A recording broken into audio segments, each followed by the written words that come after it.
नंदनायः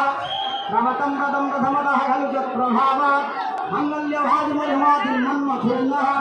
मध्यापतिहान्तरमिच्छनार्थं मन्दालसंयमकरालयकन्यकायः दिव्यातुयानुपवनो द्रविणम्बुधारा